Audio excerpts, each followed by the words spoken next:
So on this channel, we want to give you a template for how to apply these modalities to your life from no matter where you are. And there are several great frameworks, several great teaching tools that I've already dived into a lot on this channel that we're going to dive into more. The key to all of these tools, to all of these teachings have value, whether it's the Bible, which can be used as a manual for how to change your life, for how to manifest, whether it's philosophy, existential philosophy, even Thomist Aristotelian philosophy, and let's not forget the Stoics. All of those are great manuals. The Gospel of Thomas and Reality Transurfing. The key to all of Neville Goddard, Abraham Hicks, these are all great modalities, but the key to all of it, the key to understanding them and to utilizing them for their maximum potential, for their maximal reach, is to understand who you are. You see, this is all a game. And when you get the cheat code, you're able to play the game a lot more effectively, and that's by understanding who you are. And probably the best manual for understanding who you are is the Gospel of Thomas.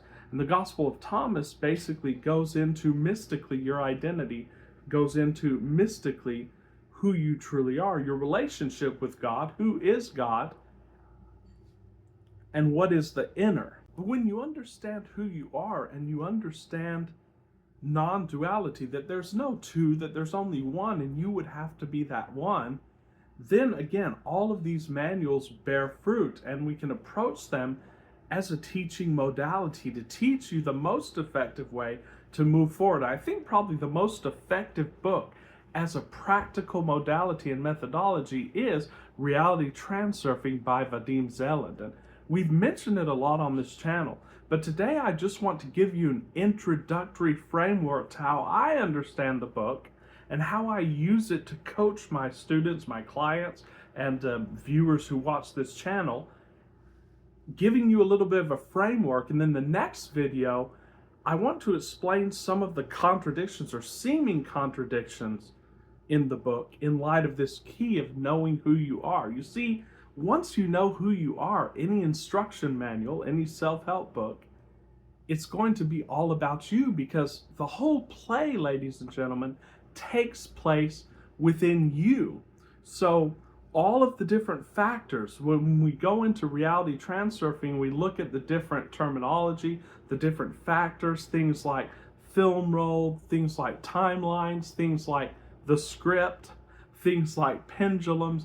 All of those are not happening outside you, because some of the wording in Reality Transurfing would frame it as if all this stuff is happening in the outside world. But once you realize that the outside world too is within you, as the Gospel of Thomas says, there is no inner or outer, it is all one, then you'll be able to understand these terminologies and you'll be able to apply them more aptly. So the first issue or caveat about this is that no matter how profound or well-intentioned the original teaching, and no longer how much warning is put into that teaching itself of, cultism and of blind following, all of these teachings, almost without exception, become this weird religious cultish type structure.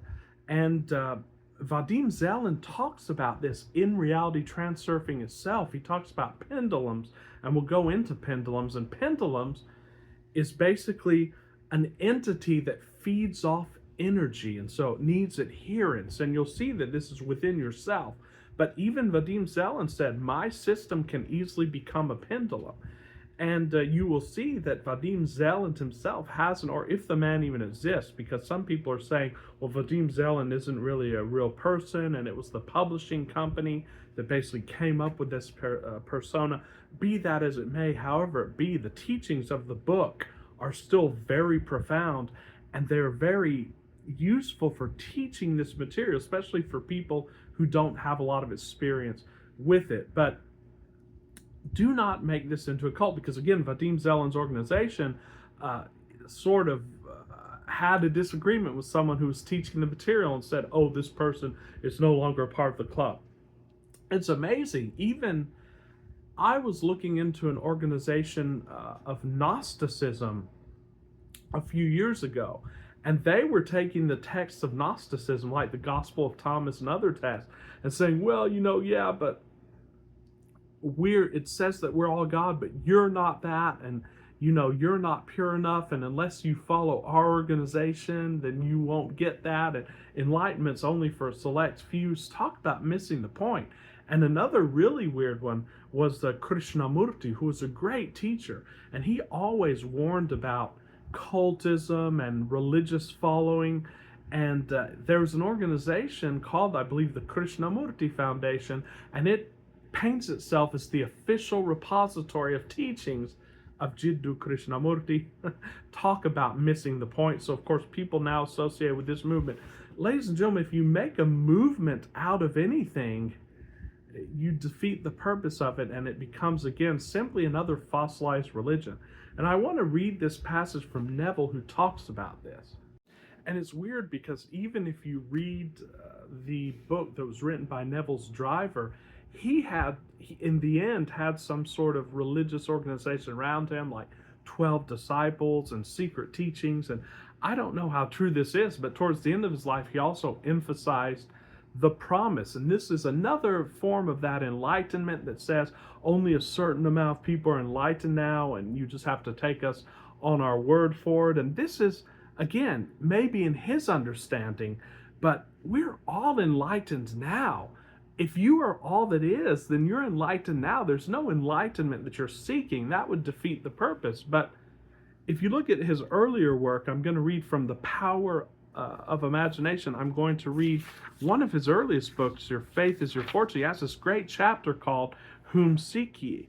And it's talking about masters. So today there's so much said about masters, elder brothers, adepts, and initiates, that numberless truth seekers are being constantly misled, seeking these false lights. For a price, most of these pseudo-teachers offer their students initiation into the mysteries, promising them guidance and direction. Man's weakness for leaders, as well as his worship of idols, makes him an easy prey of these schools and teachers. Also, listen to Alan Watts. He talks about this, how the role of the guru is to show you that you don't need a guru, but these gurus will happily come in and say that you need them until you realize you don't. Neville says, good will come to most of these enrolled students. They will discover after years of awaiting and sacrificing that they were following a mirage. They will become disillusioned in their schools and teachers, just like every religion that says, you have to have me. They will turn from their worship of man, and in doing so discover that which they are seeking is not to be found in another. Let me repeat this again. That which they are seeking is not to be found in another, for the kingdom of heaven is within. This realization will be their first real initiation. You are now initiated. You know that you don't need another. Everything that you need for metaphysical knowledge, for spiritual unfoldment, for manifesting, is within you, because you are the only existent. And we'll explain this a little bit more in the videos to come. The lesson learned will, there's only one master, and this master is God, the I am within themselves. He also says, Jesus would not permit himself to be called good master, the master himself. He knew that there's but one good and one master. He knew this one to be his Father in heaven, his awareness of being. Your Father, your awareness, that is the master. So stop seeking masters. The kingdom of God and the kingdom of heaven are within you. And in a final note on this, and I'm doing these caveats because this book, Reality Transurfing, it's got a great framework, but it's not perfect, and it has some contradictions in it, which can be explained by this higher knowing. As the Kybalion talks about, you can only solve problems on one level by transcending that level and going above it, which means if reality transurfing is on the level of manifestation, you have to go above that to the level of oneness to solve some of these contradictions and use it as a great framework. But never depend on one book, never depend on one path, because you are the path. And the final little caveat that stems from all of this, that is a logical derivative of this discussion that we're having, is that no teacher, No book can be perfect. Each of them will have deviations. Why? Because everything on the outer is a manifestation and an emanation of the one. Therefore, in order for it to be different from the one, it must possess some imperfections, because the one is all perfect, right? So anything separate from the one must have some imperfection. So everything that you're observing on the outer has to have some imperfection. So every book that you read, every person you talk to is not going to be perfect. The good news is that you are perfection, and so therefore you can revise those areas that are not perfect. You can change those in your consciousness and therefore make the system perfect. And that's the beauty of this life we're living. We come down, we descend to imperfection like Sophia. We go into a sleep so that we can rediscover perfection. So you're not going to find perfection in any book, any teaching. It's all to point you back to yourself.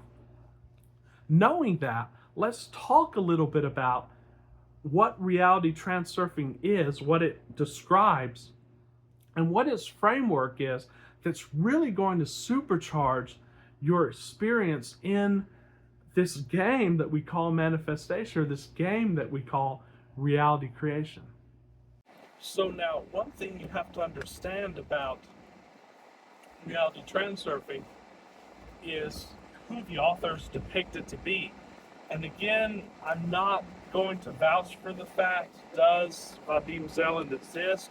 He's appeared in some interviews and some videos in glasses as a very enigmatic figure in sunglasses and so on. And whether or not he exists is not that extremely important, because again, the information in that book, the framework given in that book and in this system of reality transurfing, it's very useful. It's very useful as a teaching tool, again, especially for people who are just getting started out in these modalities. But one thing you have to understand about what's being presented of the author is that he's an engineer, and the system is very logical and very rigorous. I would compare it to something on the order of Human Action by Ludwig von Mises. It's a very complete system. Of course, again, there are some aspects in it left to be desired, but I think it's the most succinct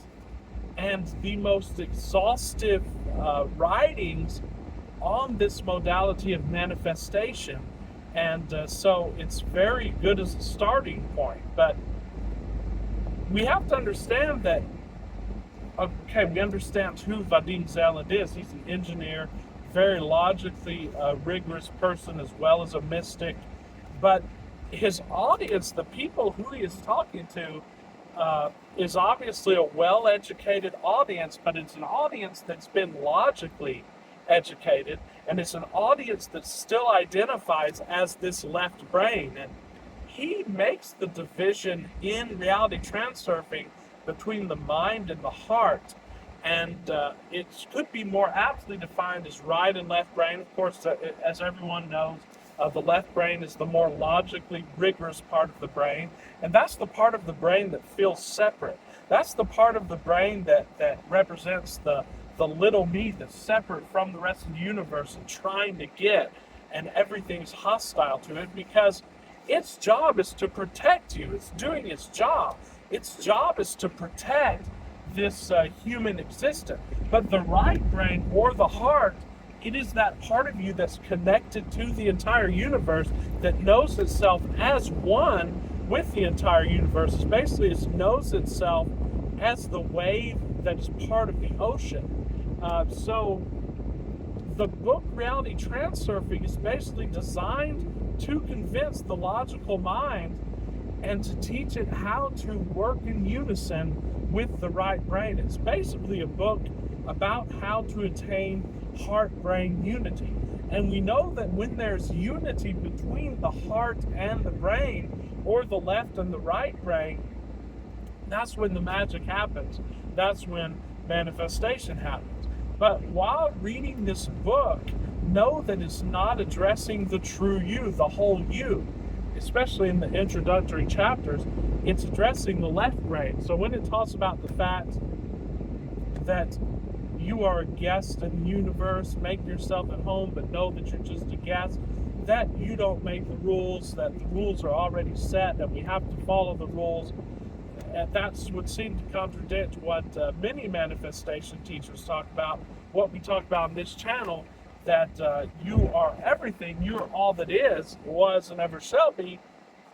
Know that that's simply because of the fact that he's addressing the person who's been accustomed to identifying as that little me and as that left brain. So with these caveats aside, or with these caveats talked about, let's talk about the framework, this great framework that Reality Transurfing presents to us, so that we can have a grasp on how to create our own reality, which is what this channel is all about.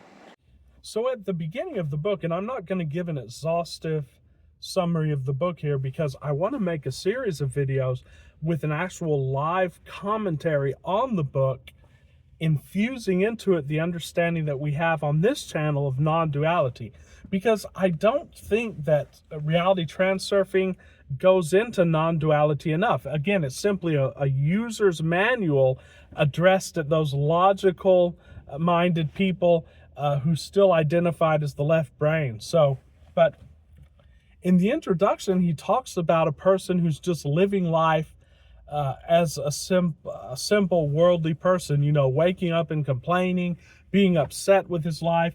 Many people, probably the majority of people living on this earth today, are trying to recreate reality from being upset with what is. And if you know anything about lifelines or timelines, which Vadim Zeland talks about, as Peter Sage says, complaining or being upset with your reality is like the glue that keeps you there.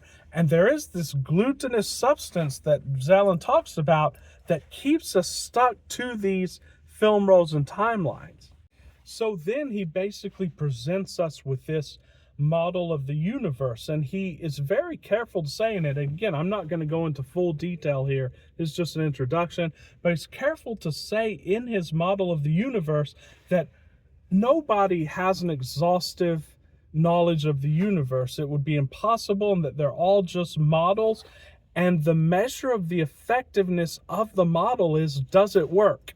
And he's very quick to point to the utilitarian purposes of this model in the introduction to the book and all over the book, which I applaud him for. So it's, again, on this channel, we're not saying, oh, I understand reality and this is the way it is. I'm saying this is what works, and it's this understanding of reality that's going to have the most positive impact in your life.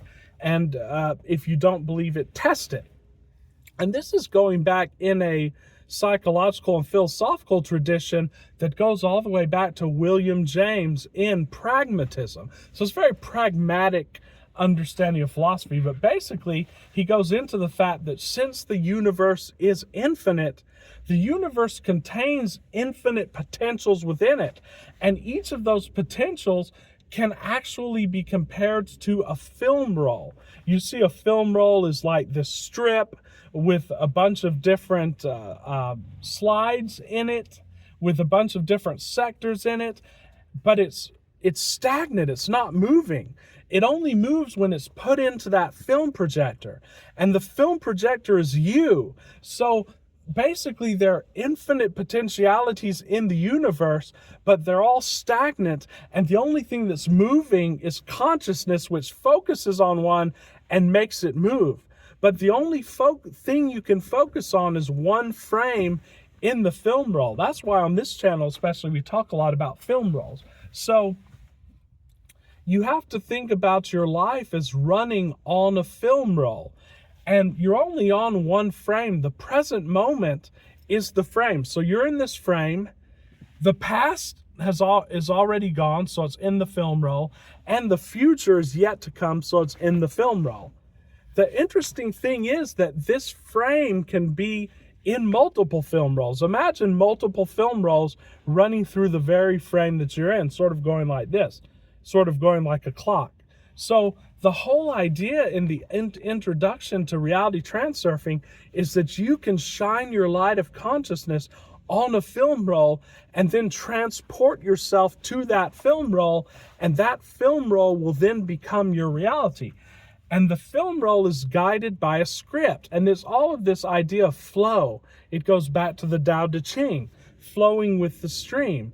And that's basically, in his introduction, what he talks about, that the universe is composed of a multitude, in fact, infinite potential film rolls.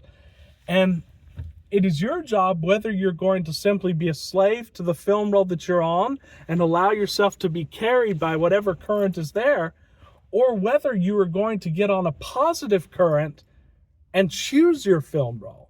And he talks about the fact that there are 3 modalities of living, and we go into the 4 modalities of to me, which is the victim mentality, by me, which is the person who tries to force outcomes, and then through me, which is where we are on this channel, where we simply allow ourselves to flow on the stream, making minor adjustments through consciousness, through revision, through visualization, and therefore allowing outcomes to come to us, and that is choosing the film roll. So he goes into, especially in the first part of the book, about the fact that we are not forcing things to happen. We're not trying to get. We're simply choosing. We're putting in an order to the universe, and then through consciousness, we can transfer to another film roll. So he then introduces other modalities and terminologies to help us understand how we get on a certain film roll and how we get off the film roll and what carries us. He talks about going down the stream. He talks about things like the vein of fortune or the wave of fortune, which is basically a wave of good fortune that can carry us to film rolls that are just heavenly and that have a lot of good fortune on them. But the problem is, he talks about that if this is not done consciously, it will simply be done randomly and then it will run out. Whereas if you consciously attune to it, you can be on that wave of good fortune almost indefinitely. Then the most interesting terminology that he presents in the book is that of pendulums. He goes into this terminology of pendulums in a number of chapters. And pendulums are basically every single organization which is outside of yourself. And he doesn't say that explicitly, but that's basically what it boils down to. Any company, any government, political organization, club, sporting organization, even a human being is a pendulum. And this thing has to exist by sucking energy out of the participants. Because once a pendulum has no participants giving it energy, it ceases to exist. And he gives the example of ancient religions, like the ancient Egyptian religions. It doesn't really exist anymore as a pendulum because they're not discussed outside of the university. Now, the interesting thing about pendulums is that the pendulum doesn't care if you're for it or against it. In fact, it's better that you give it negative energy because negative energy makes it stronger. And my commentary on this and caveat to this, being that on this channel we know that there's non-duality, so there's really nothing outside of yourself. All of those pendulums are within yourself. And you see this with thought and feeling patterns. When you have negative thoughts that you can't control, when you have negative feelings that seem to intrusively come upon you, that's a pendulum. And it's interesting because when the Bible talks about demons and demonic forces, this is exactly what it's talking about, pendulums. And in another part of the book, Zalen talks about egregores, which are energy vampires. But what you have to understand, because if you simply read this book believing that there are pendulums outside of you, that sort of leads to despair because you really have no control. But what you have to realize is that the pendulum is within you, and the pendulum is you because you are everything. And that understanding will help you take the other parts of the book to apply it to that, to then be able to free yourself from the influence of malevolent pendulums, and they're all malevolent, but some of them can be used to your benefit. And he goes into how to combat pendulums, and you can never. And the main idea here, the main beneficial idea here, is that you can never face a pendulum head on, because remember, the pendulum will always defeat an individual, because the pendulum is this monstrous collection, aggregation of energy of multiple individuals, and it feeds off your negative energy, sort of like the concept of loosh that we see in the metaphysical community. But you can never fight a pendulum. But what you can do is you can either withdraw your attention from that pendulum and it will dissolve in your life. And remember, this is all going on within you. That's the interesting thing. This is all going on within you.